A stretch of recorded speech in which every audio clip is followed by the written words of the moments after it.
Good afternoon, everybody, and thank you so much for joining Wedding Salon for our webinar today. We are so excited to have an amazing group of panelists join us, and we're also very excited just to bring the community together. We know that there is so much uncertainty out there, especially in regards to the hospitality industry, in regards to the wedding space, and we've received so many questions from our couples and we hope to address as many of them today as we can to guide you and help you through the planning process. And, we've assembled this incredible team today. So hopefully that, will really get you up to speed with, the things that are happening in the industry today. So my name is Tatiana Byron. I'm CEO, founder of Wedding Salon, and I am just grateful to be here today. And the way this is going to work is we're going to have our panelists do a brief introduction, and then we're going to roll it right on to the questions that you've submitted to us already. And as you start thinking of things, if they come up, please feel free to send questions through the chat and through the Q&A, and we'll address as many of them as possible. And we will end at 2 p.m. on the dot. So without further ado, we're going to have our panelists introduce themselves.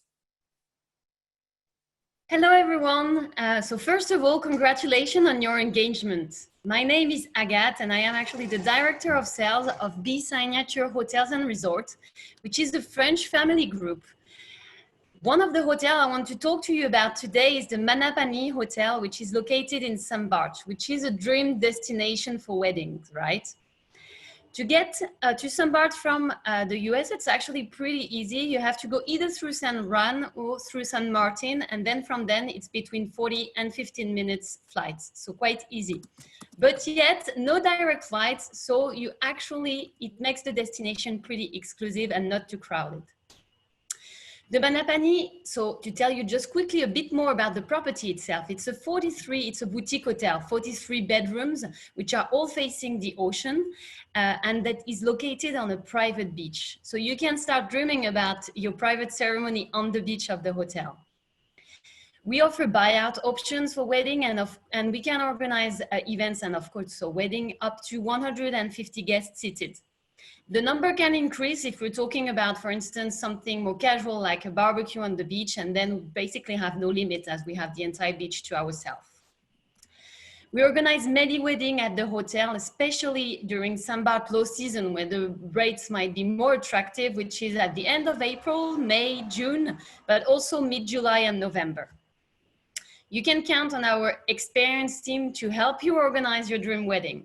We also have plenty of options for the honeymooners, and we have many of them coming at the hotel as we are the only property of the island which can actually have rooms that are on the beach. So you literally step out on our beach from your room.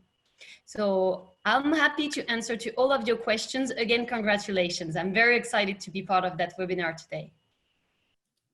That's great. Congratulations, just as Agathe said. My name is Cindy Nanton. I am the owner of CKN Enterprise, which is a wedding and special event planning company. It's based here in New York City. Of course, this is a very precarious time to plan anything. It's sort of you sort of have to go with the flow more than anything else. My company does anything and everything from just consultation to day of or planning the entire event, whichever way that takes. Whichever form that takes, and that's pretty much it. Hello, congratulations on your engagement. I'm Dana. I'm the D from GDM Events. We are a full event wedding planning and design studio located in Punta Cana, Dominican Republic, on the eastern portion of the island. If you have seen pictures of paradise, yes, it's here. Punta Cana is the perfect spot for the perfect wedding, and we provide and coordinate all the details to make your dream wedding come true. From an intimate ceremony to a great elegant event, each wedding is designed especially for you. We go hand in hand to concentrate on every detail of the event from the beginning to the end, making your dreams possible. Hi, my name is Mariel, DM from GDM Events. And our goal is to achieve that you enjoy your celebration as a guest of honor happily and worry-free. We are 3 partners that are available 24/7 for the bride and groom because we understand how stressful a wedding plan can become from a distance, and now with this pandemic. We are your eyes and ears here, and we will respect and protect your budget. With that said, it is important for you to know that this is our passion and our dream come true. So we will work to make your dream wedding come true as well. Hi, everybody. Congratulations, everybody. Yeah, great to be here. Glad that you could join us. My name is Jörg Window. I'm the owner of Window Photography. We're a small team of energetic and passionate photographers and filmmakers. Our studio is located in Manhattan Midtown at 38th and 8th Avenue. We offer photography, we offer wedding films, photo booth services, and design beautiful handcrafted albums and photo books and acrylic artwork or wall art. When I first started my studio almost 20 years ago, I thought I wanted to be a fine art photographer. But after I photographed my first wedding, I realized how much fun it was to photograph wedding celebrations. I just love to be part of the emotional roller coaster experience a wedding can be. And catching those unforgettable moments for my clients is also for me a wonderful way to be artistic in a very natural way. My highest priority is to make sure that my couples have an awesome wedding experience from start to finish, from the first consultation to delivering the albums. I'm a very emotional person, and I feel when it is the right time to capture the moment, and I connect easily with my couples and with their families. I know when to step back and to be more observant and be the fly on the wall, and I also know when it's time to be creative, take the lead and make sure the couple gets the images that they want. Even I'm doing this for almost 20 years now, and I've photographed 800 weddings or so at this point. I'm excited. I'm excited for every wedding I photograph, and I can't imagine doing anything else for a living. Thank you. We get through this. Thank you. Good afternoon, everybody. Congratulations, all of you that are engaged. I'm so happy that I can be a part of this today. My name is Lofton Morley, the wedding planner for the Heartland Group here in the Turks and Caicos Islands. The resorts are the Palms, the Sands, and the Shore Club. I have 3 resorts that we manage when it comes to weddings. All of our resorts are located on the beach, the beautiful, gorgeous beach. And note that we are the #1 beach in the world, as we are. Also, here in Turks and Caicos Islands, everything that's going on in the world at the moment, we are doing pretty good. We're really good. We're getting ready to open up our borders back and ready for business on July 22nd here in the Turks and Caicos Islands. We have many weddings every year. Most of our clients really comes from the US, the USA, coming here to Turks and Caicos Islands to have their wedding. We do a lot of weddings every year, like I stated earlier, and we'll be happy to have your wedding here in the Turks and Caicos Islands. Our resorts, we have each of our resorts. One of our resorts can accommodate up to 300 people. Our second resort can hold up to 150 people, and our third resort can hold up to 100 people comfortably when it comes to weddings. So we do have big weddings here, international big weddings here in the Turks and Caicos Islands, and I will be happy to assist you and be glad to be your wedding planner here in Turks and Caicos Islands. Hi, my name is Mark Crompton. I am the managing editor for Florida Bride and New York Bride magazine. And it is our privilege to be here with the Wedding Salon today and this exclusive panel of experts. And as we always say, we're the must-have guide for every bride. So definitely look us up and You're going to find all of the latest trends, dresses, everything you need for your upcoming event. So congratulations to all the couples out there.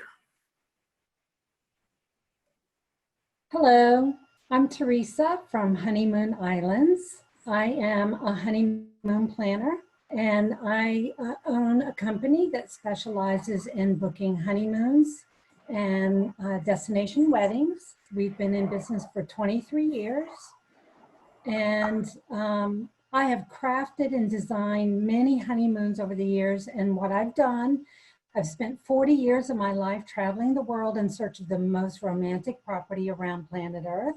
And I come back and I educate you on where you should go for your honeymoon. And if you're planning a destination, we also help the bride and groom craft and design where you should go for your destination wedding. And we book all the travel, the airfare, the hotel, the transfers. We negotiate group rates on your behalf, and we look forward to helping you plan your honeymoon. And congratulations on your engagement. Thank you so much, everyone. Connie, do we have you? I know you were having technical difficulties. I wasn't sure if you were able to get on. Okay, it doesn't look that way. Thank you so much, everyone, for the introductions. We really appreciate you joining the webinar today. We received so many questions. We're going to get right to it. The first question we have, it actually just came in now from Yoon Kim.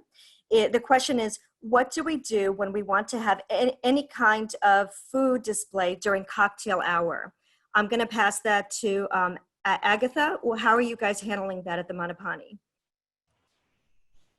So, well, we are, of course, following all of the sanitary protocol that has been implemented on the island right now. So, for instance, I would say that food animation is not something that you have to put a cross on. It's something that could happen. We would, of course, have the chef with a mask, of course, to protect you and the guests. But otherwise, I think, and of course, all of the waiters will also have masks. I mean, we have very strict protocols, and I don't think I'd be happy to go through all of them, but I think they're pretty much the same everywhere.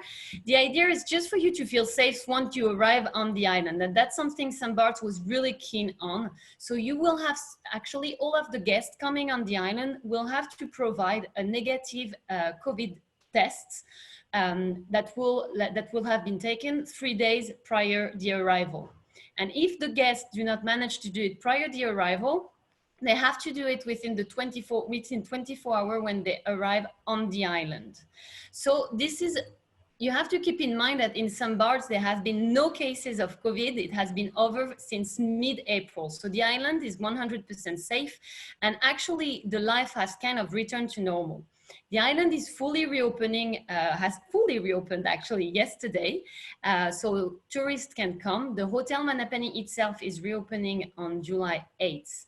So I would say that just to go over the food, I would say that following all of the sanitary protocols, you don't have to change many things. We would not go for a buffet, but if it's food animation and the chef is actually cooking it in front of you and giving it to the guests directly, this should not be an issue. Does anybody else care to contribute in regards to how food should be displayed? Any protocols you're finding that have changed? Cindy, how about yourself? I actually have nothing to add, only because for the most part, the brides that I've been working with for this summer have all pushed their weddings to the fall. And here in New York City, everything is just now reopening. So it's kind of a wait and see. I don't actually know how to answer that in any sort of like coherent way. So maybe I can continue because Cindy just gave me an idea. We actually, during the shutdown, I got a bride that wanted to organize her wedding for the month of August this year. So I found that she was very optimistic, but in the same way, I was very excited to actually be able to help her organize her wedding. And the way she put things together, in the end, she will actually have 2 food animation, as I was talking about, like it could be mini burgers, or it could be seafood that are done at the plancha, something still a bit warm and cooked, but this is something that we are organizing in August for our guests, in addition to pieces of cocktails that will be on platter. So I would say that the protocol itself for the moment has not really changed, except the guest, the staff, I'm sorry, will be protected with masks and gloves. Great. Thank you so much. The next question we have, and I'm this sorry, is direct. I'm sorry, just may I add one more thing?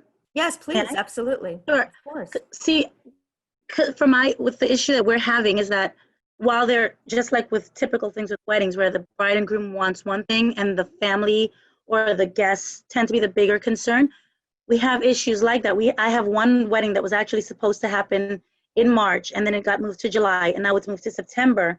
And that is the crux of the problem, because the bride and groom are comfortable enough with the way things will be handled going forward, but it's the guest and it's the family and the older relatives that are completely apprehensive about how anything is prepared, displayed, laid out, or anything. And I don't know how to assuage those fears, and that's what we're dealing with.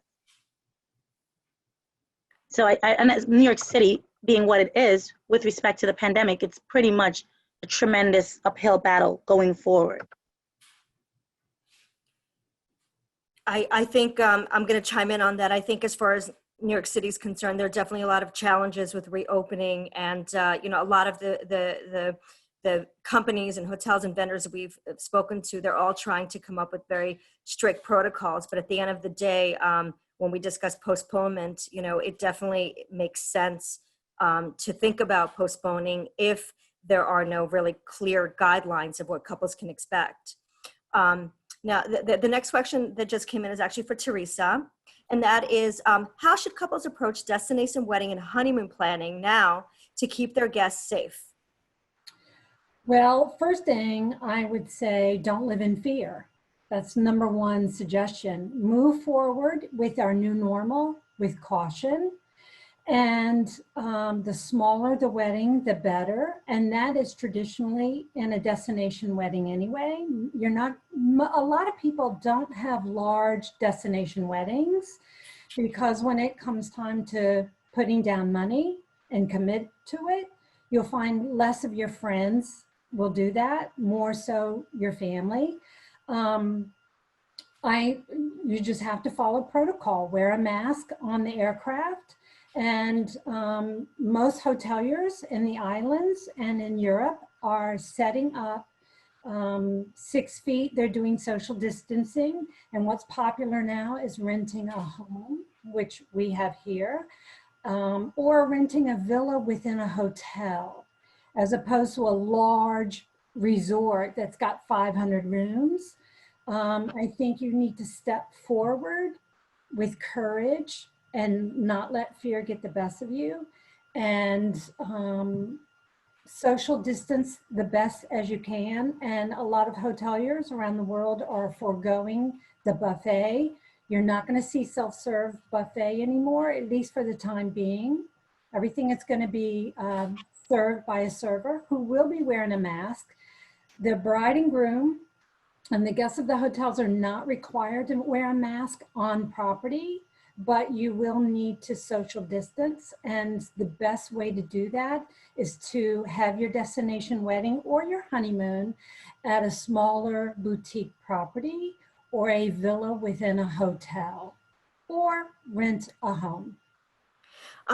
Teresa, also, as far as travel goes, what are the airlines doing right now? What can couples expect to, if they do want to postpone yet again with the second wave coming? What are you seeing and what are you advising your couples? Okay, so most of the airlines now, if you book your flight reservations to wherever in the world you're going, if you book it by the 30th of June, and you travel anytime in the year 2020 or 2021, you are allowed one free change. You will not get your money back. It will be an airline credit, and most hoteliers have flexible change policies. You will be allowed to change and postpone and reschedule your reservation. But again, it's a hotel credit for future stay. And there is a cap on how many changes you can make. You can't change unlimited, like 8 times. So airlines are giving you 1 free change. Now, what happens in July? They'll probably extend that in July as well. I mean, COVID is here to stay. This is a marathon. Again, it's not something that's going to go away overnight. So a lot of change and flexibility, but canceling and getting your cash back, I'd highly recommend insurance for that. What does insurance cover or not cover? And how much is a policy that couples can expect to get? The cost of your insurance will vary depending on the grand total cost of your destination wedding or your travel arrangements. It can range anywhere from $300 on up to $1,500, depending on what they're insuring. And different companies have different policies. Some will cancel for any reason. Some are covered medical reasons, not valid on pre-existing situations. Cancel for any reason will give you a 75% refund on your airfare. Canceled for covered medical reasons, not on pre-existing situations, will give you a 100% refund on your airfare. Your hotel is 100% refundable. With insurance, regardless whatever reason you're canceling for. Travel companies such as myself have new implemented change in cancellation policies because we need to ensure that we're going to be in business 5 years from now, 1 year from now, 10 years from now. So everybody's got their hand in the till, but there are some flexibilities on postponing and rescheduling. Thank you. Now, the next question is for Lofton. What is an appropriate and safe number of guests couples can invite to their wedding at the moment? Thank you. At the moment, we don't have any limits persons for weddings. I mean, at this moment, we haven't got a full guidelines from our government as yet. But at the moment, we will be doing the protocol of the government, whichever they start releasing. Nothing has really changed towards us as we planning weddings for the Palms and the Turks Islands. Eventually, we will be adhering all the guidelines. I must say, our guests are not required to wear any masks while on property. That's a great thing as well. And also, we're also having our guests. We're also having our team with masks to as they work and serve. Actually, we will not be doing buffet style dinner. We'll be doing our, serving every person at the table and so on. And we will be hiring social distancing. Thank you so much. Now, another question just came in anonymously, and it is, my wedding is not until January. While it is far enough in the future to not cancel or postpone, it has been hard planning because there's still so much uncertainty. I've been trying to plan as normal, but I'm worried that I will do all this planning and then a second wave of pandemic will hit. Any suggestions or ideas? Mark. What we're seeing is most brides right now are only postponing or canceling, kind of towards this year. I know New York is a little bit different of a market than, say, Florida. Florida's, kind of getting open now. And what they're doing is they're just doing half crowds and this type of thing. But a lot of brides are still keeping their plans open for January. And I think a lot of vendors are willing to entertain that. I mean, some of the panelists up here could, kind of elaborate on that.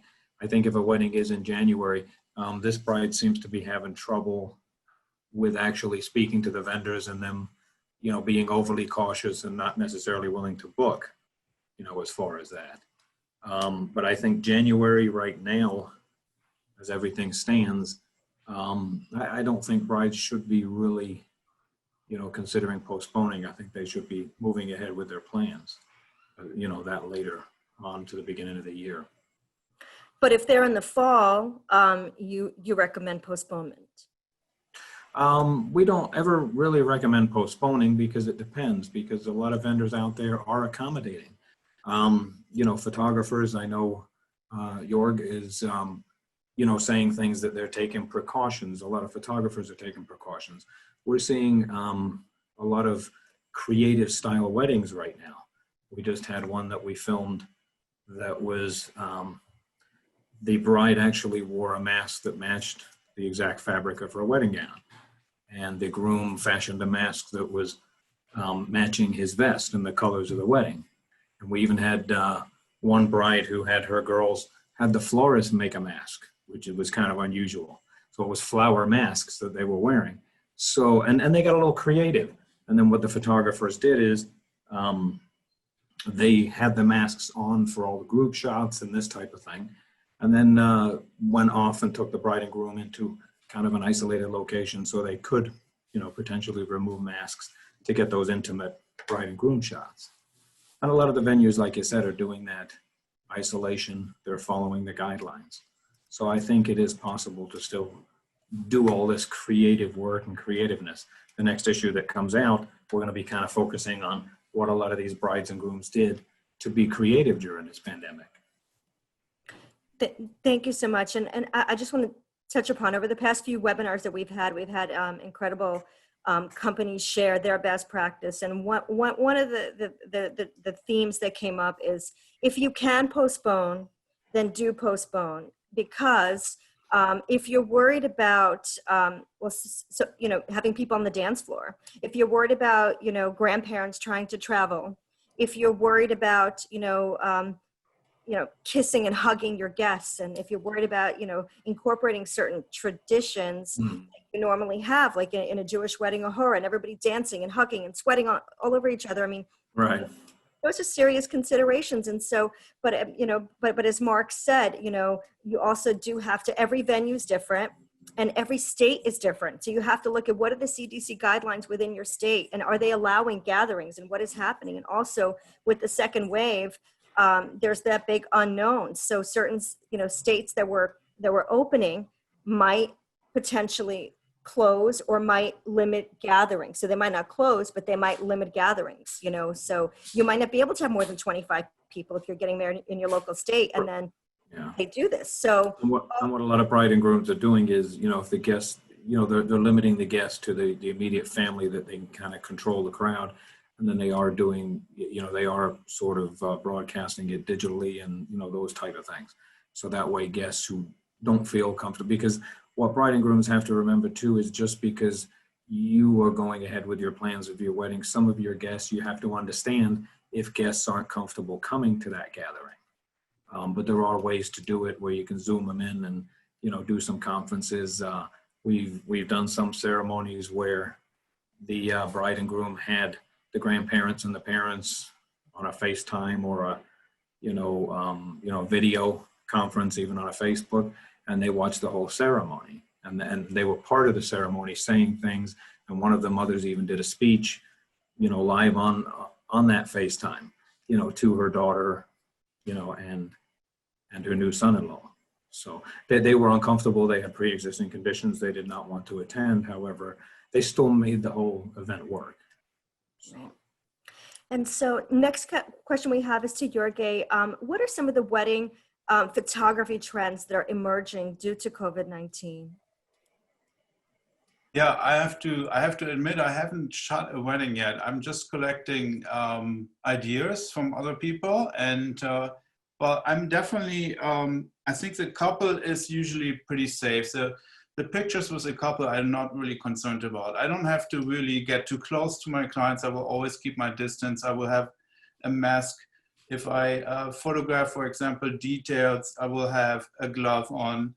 I will not touch any details, any rings, any flowers with my bare hands. I will always be protective. I will always wear my mask to shoot, and the couple, I mean, everybody who is in the same household can be photographed together without any issues, right? I mean, that's what we have to keep in mind, that not everybody has to have the distance, only the people that are not in the same household. So since this is a family event, many families are together already and they don't have to be too concerned about this. But what you know, like engagement sessions, for example. I do a lot of engagement sessions now, where, you know, nothing really has changed. I just don't get close to my clients. I don't touch anybody. I keep my distance, but the pictures will look exactly the same. It's not like that makes really a big difference. The one thing that what I think is important that people make sure that they plan a little bit more time for group shots, because it will take some time to keep people separated and take like creative group shots. I mean, you can actually take awesome group shots with them, the mask off and having the distance, and, you know, having some people in a chair, some people standing behind 6 feet. And again, the people that are in the same household, even like bridal parties where there are couples, they can stand together, they can touch each other. It's not like everybody has to separate. It's only the people that don't live together. So I think there's great opportunities, but you do need more time to get all the images that you want. And there might be a little fewer images that are taken to make this work. I also saw, you know, you can be very creative. Mark mentioned something. You can get really creative with the mask too. I actually saw that you can actually print your own face. You take a picture of your face and you can print the face on the mask. So that's kind of a funny idea. I don't know if it works always. And I think, I think it has to be photographed professionally to make it really look good, I think. If you just do it with your iPhone, I don't think that really works. But you can actually get an effect where you almost don't see the mask. It's like camouflage, kind of. So I think that could be a good idea. Or doing other stuff with flowers and making like wedding themed. I mean, this is the time we live in right now. And I don't think this doesn't have to be in any way part of the pictures. I mean, this is a time of the pandemic, and let's face it, that's what it is, and it's okay to show it. But obviously, we also want pictures without the mask, and those has to be taken with the social distancing. But I do believe it's possible, but plan a little bit more time, maybe 1.5 times what you usually would plan for family portraits or group pictures. You need a little bit more time to set this up. Great, thank you. Now, a question came in from Marielle and Dana. So this is from Bridget Van Dagen. We have a wedding in November in Michigan. Save the dates have been sent to 300. Do you think it's improper to ask guests via email? If we go forward with our plans, are you comfortable attending wedding reception? Meaning, can they ask that individually of their guests? Well, this is, it depends on the confidence that they have with their guests. I think, yes, it will be like very nice to talk to them. Now, as you said at the beginning, we need that human touch, and it will be very nice to hear like from the bride or groom to let them know if, yes, are you coming? Do you feel confident? You know, I think it will be like a very good touch to call them. I'm going to second that as a wedding planner myself. I think there, you know, especially during this time, there is no wrong thing to do in regards to your invitations. If you want to send out digital invitations, if you want to email your guests a little survey, if you want to call them personally, I think it's okay for you to make an assessment so that then you can make good decisions based on that feedback, because you do have so many vendors that are involved with the wedding. And so if your numbers change, that's going to obviously impact your budget. That's going to impact the outcome. So it's important to know that in advance, because you might not even need to use all that space that you've booked, and you might be able to use some of that money with the lower guest count. You might be able to use that for another night, like a rehearsal dinner, some rooms for the existing guests. So there are ways to play around with it, but you need to know this information in advance. Now, question we have, this is from someone named Tony, and that's going to be for Agatha. I have a bride who just moved her wedding from October to May and now wants to move to 2022. How are you suggesting to handle refunds? So just to be sure, I understood the wedding was supposed to be in May, and in the end it was moved to October, and now the bride is thinking of moving it again. Yes. Well, I mean, let me maybe tell you just very quickly about my story. I was supposed to get married in May in St. Bart's, and I actually moved my wedding to 2021 directly and in May. This was, so I would say that then if you have to move from October to another date, what would I recommend? I mean, I think if the first date the bride decided on originally was the one that she liked for a specific reason, I would reschedule maybe on the same date, but in 2021. I think that if we're looking at next summer, so May 2021, we can hope that this whole situation will be under control, and therefore she will be able to plan her wedding and to be confident, I would say, and relaxed about first her guests coming, but also not having to reschedule it again. So I would move it to next year, definitely, to be sure that she doesn't have to plan it a third time. And if she is requesting that, or just in general, how are you handling refunds? How is the Manapani Hotel handling refunds? Or are you giving refunds if a bride says, I just can't do this anymore?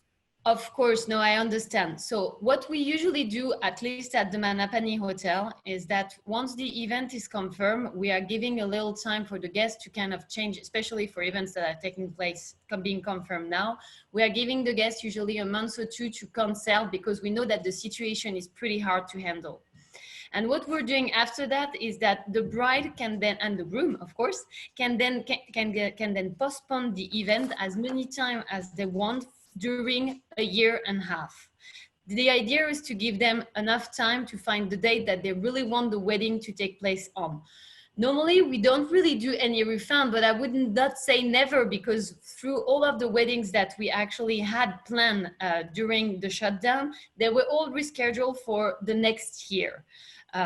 Because the bride and the groom had all of the guests that already had bought for instance, their plane tickets, or they did a house rental, for instance. So it was kind of hard to tell all of the guests, actually, well, you have to cancel everything, try and get refund, when everybody doesn't really refund. So we can refund it. That's something that the bride and the groom really want. But we usually tend to recommend to reschedule, even if it's in a year.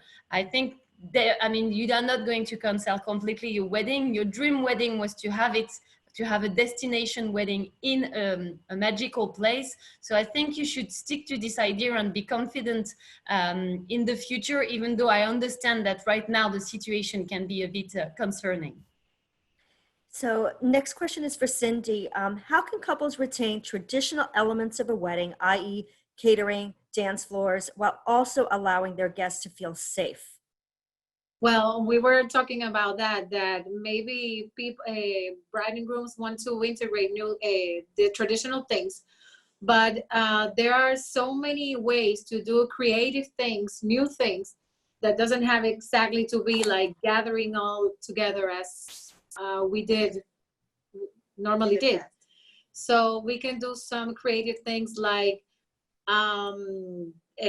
integrating like new entertainment, like shows, musical instruments, and people dancing in their own like places. This is the opportunity, the perfect opportunity to integrate creative things, and you don't have to expose like the guests on this. And also it's a great opportunity to personalize the wedding around the bride and the groom, around their what they like, or themes. You can integrate themes to the wedding, live music, the cooking shows. And here we have outdoors venues that we can do that kind of stuff, and everybody can feel safe. Lofton, how about yourself? do you have any suggestions how to retain traditional elements in a wedding and or other specific creative ideas for brides? I would say this, I believe that everyone, who's coming to the wedding are like close families and friends who normally travel when it comes to, weddings. We haven't decided to change any entertainment scheduling when it comes to dance floor. Normally, when it comes to dancing, on the dance floor and so on like that, we will increase the size of the dance floor area because it can be increased. Because you don't want to, at the moment, you don't want to take the fun out of the wedding when it comes to entertainment, because everybody want to dance and so on like that. Our locations that we have, they're out really outside. So basically, you will be able to still enjoy and still have that fun on the outside, and there will still be space and so on like that for you to dance and to really enjoy the entertainment of the wedding. So at the moment, we haven't done anything for that, but I believe it's still going to stay the same because everybody's still going to have fun and so on like that to their wedding. The only thing that I would add is that this would be the perfect time to sort of capitalize on personalization. I'm sorry you couldn't hear me before. You guys were going in and out and I couldn't hear the entire question. But I think this would be the best time to capitalize on personalization and embrace whatever traditions that you would want to, even though you're further away. I think people are a little bit looking at things, especially when you bring it in a format.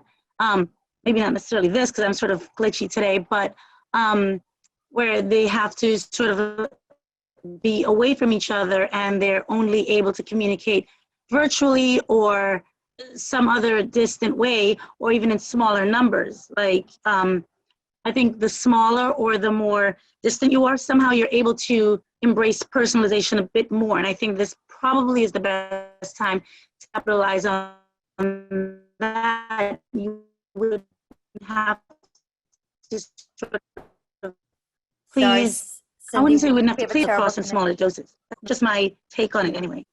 Oh my goodness, I'm sorry.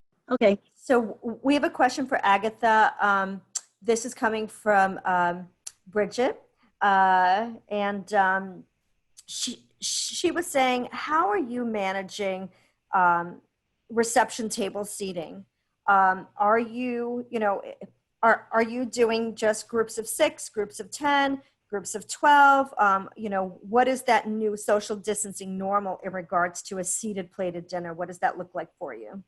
So what we will do right now is the maximum people you will get around one table will be 10 guests. Again, I mean, we need to be flexible, and we really want to be able to offer the bride and the groom the setup they wish to have. So for instance, for the bride and the groom table, if they want a specific setup, we can make it happen. But what we will request is to have the social distancing, which is respected. Once again, I mean, we can be flexible, but what the government asks us right now is to have a maximum of 10 guests around a table. If the table is a bit bigger, it could also be the opportunity to have more flowers in the middle of the table to make to make the tables and the whole scene even nicer than what you wanted originally. Great. This is a question from Mark. What should planners and vendors do if clients aren't willing to follow protocols?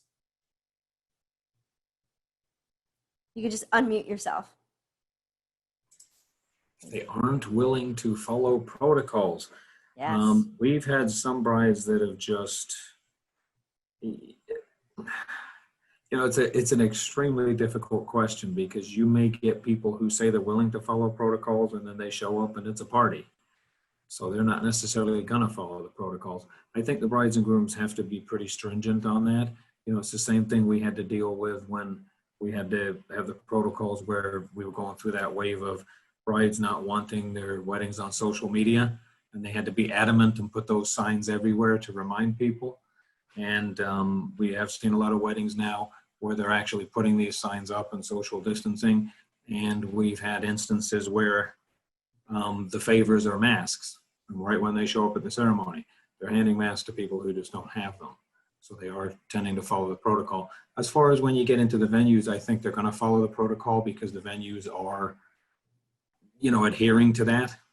So now they may be able to answer some of the venues on the panel as to how they actually handle that. I mean, because there's a fine line between turning guests away and making them follow the protocol. It's a little easier in the first portion, and I know the photographer can also help make them follow that protocol as well.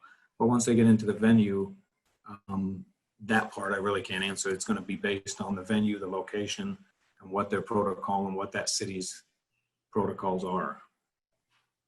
And so we have a question for Teresa. What are some new packages as well as pricing of those packages that venues and vendors are creating due to COVID or certainly in the space that you're dealing with travel?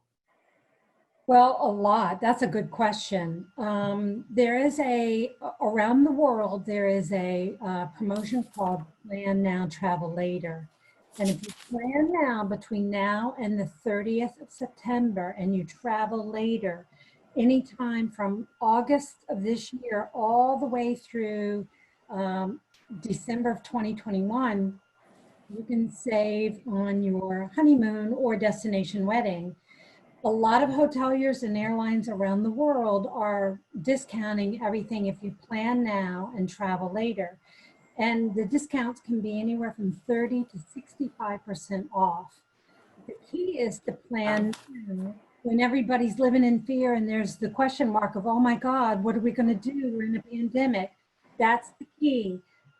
Plan now. Don't plan a year from now when you are in a more confident point of view. When hotels are starting to book up and people are starting to travel, there's no purpose of having a discount. Things are getting back to normal. So if you plan now and travel later, you'll reap the benefits of travel discounts.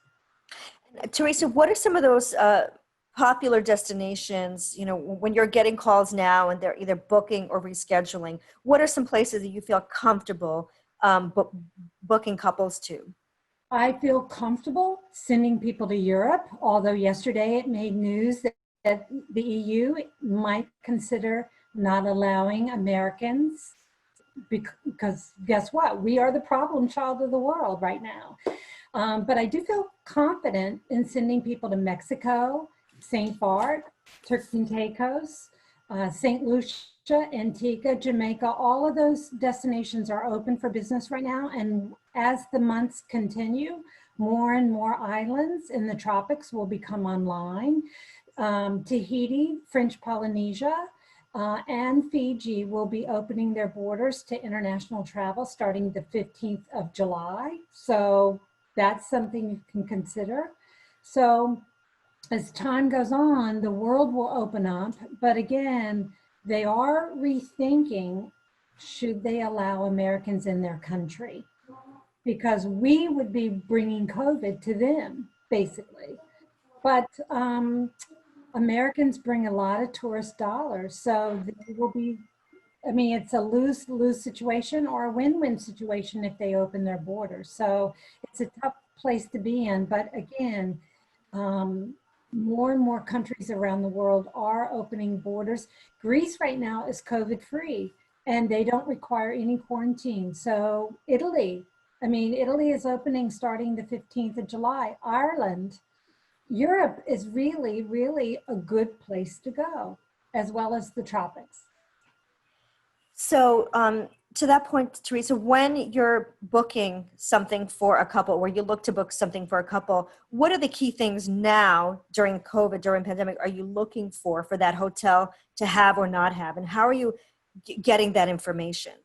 Okay, so all the hoteliers around the world they're in my inbox. I get over 500 emails per day in my inbox and all the good luxury hotels around the world and moderate hotels around the world. They all have enhanced protocols for health and safety. They're all doing, most of the hoteliers are partnering with like Johns Hopkins or Mayo Clinic to institute a health protocol. They're all sanitizing their hoteliers in the room and in common areas with hospital grade disinfectants. All the hoteliers are training their employees of COVID and how it spread in the new protocol. All the hotel employees are wearing masks and gloves. There's going to be hand sanitizer stations all over the properties. Again, no buffet dinners, no self-serve dinners. Everything will be served by your server. The table and chairs will be spaced out where you're going to at least have 6 feet apart from each other. The restaurants will not be full like they normally are. And as of now, most hoteliers will be sold out at 50% capacity, not 100% capacity, not in the year 2020. As more confidence happens and COVID becomes a little more under control, then they'll open that up to 75% capacity. And God help us when we get back to 100% capacity. We can only hope. Based on your experience, what is your estimation of when you think that might happen? It's going to be a couple years. And I was watching news media and they were saying, some of the health experts were saying that at least in the USA, that it's not going to be a first wave and a second wave and a third wave of COVID. That's ups and downs, ups and downs. What we're seeing here in America is a constant tsunami of COVID. And a tsunami is misunderstood. They think it's a big wave that like hits and attacks and it's over and kills. Where in reality, a tsunami is, it could be 3-4 feet of water, but it's constantly coming at you and coming at you and coming at you, and it doesn't stop and it doesn't stop. And that's what a tsunami is. That's what we're experiencing here in the United States. So a second wave, we haven't even gotten over our first wave. And will our first wave come down? Who knows? Europe is a perfect example of a peak and a coming down because they took their lockdown seriously, a lot more seriously than America. So they are on the downside and they may have a second wave because it's up and it may go down and up and down. Whereas America, it's like a tsunami just coming at us, you know, over and over and over. So I don't know if we here in America will have a second wave like they may or may not have in Europe. We're just constantly being battered by COVID. Thank you. And then one of our final questions, and this will be to Lofton and then Mark, same question. What should both venues and couples know in terms of communication with each other? In terms of postponements of their weddings and such, like what are the key factors for them to consider so everybody's on the same page? And we'll start with you, Lofton. All right, repeat that question again for me. What should both venues and couples, or just I would say vendors and couples, know in terms of communication with each other if they wish to postpone, but in general regarding the pandemic? You know, what's a good strategy for communication so everybody's on the same page as you start postponing or making changes? Okay, so once we start to postpone and make changes to our say for example, the bride wants to change her date or postpone, then what I normally will do, I will go ahead and contact all of my vendors who I have already booked or reserved for the wedding. I will contact all of them via telephone or email and make sure that all of them are, you know, available during that same date and moving forward like that. Say for example, if that vendor is not available, then I have to move on to another vendor that is available during that date. So the communication that I do, I make sure I communicate everybody, and we do that through via telephone or also via email. Thank you. Mark? saying is, communication is, it's the most valuable tool that you have. You've got to communicate. Most of those venues and most of those vendors are open to the idea of shifting things around and moving to other dates. I think photographers are that way, and planners and everybody else, they will, kind of let you utilize those funds that you've already paid to transfer to a new date, because everybody is fully aware now what's going on.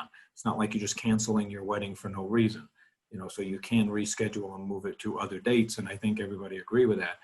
You can also reach out to wedding planners. There are wedding planners out there, probably like Cindy, I'm not sure, who, will also help these brides kind of navigate through those, that sea of vendors, and contact them and try to help them in that process of, shifting those vendors around to different dates. I think most of the vendors are open to it nowadays. So I think postponement is sort of it's a better analogy for the vendors than a cancellation of a wedding. And so I'm just going to chime in here. As a planner, my job is to communicate and coordinate with all the different vendors. So it's very important for you to be extremely organized and have all of your vendors in an Excel spreadsheet with their deliverables, with their contact information, and then the status. So if you are changing a date, obviously you have to make sure that all your vendors are on board. And if they're not on board, you might have to replace them, in which case you have to have a conversation about, well, do I get a credit? Can you recommend somebody? Do you have, if it's a photographer, do you have a second shooter? How will this work? But if you have everything organized in one Excel document, you will be able to more easily, connect with everybody. And then also you have to have a place where you're clearly logging the status and notes, because this can be, challenging, especially if you're going to be postponing more than once. Which some of our couples are having to do, especially with the second wave, or quote unquote second wave that's coming. Now, I promised we'd end on time, and it's 2:00. And I just wanted to thank everybody. You've done such a wonderful job today. I want to thank our panelists. I want to thank the over 100 plus participants that have joined us today. And we really appreciate everyone coming together and helping one another. And we look forward to you guys joining our next webinar series.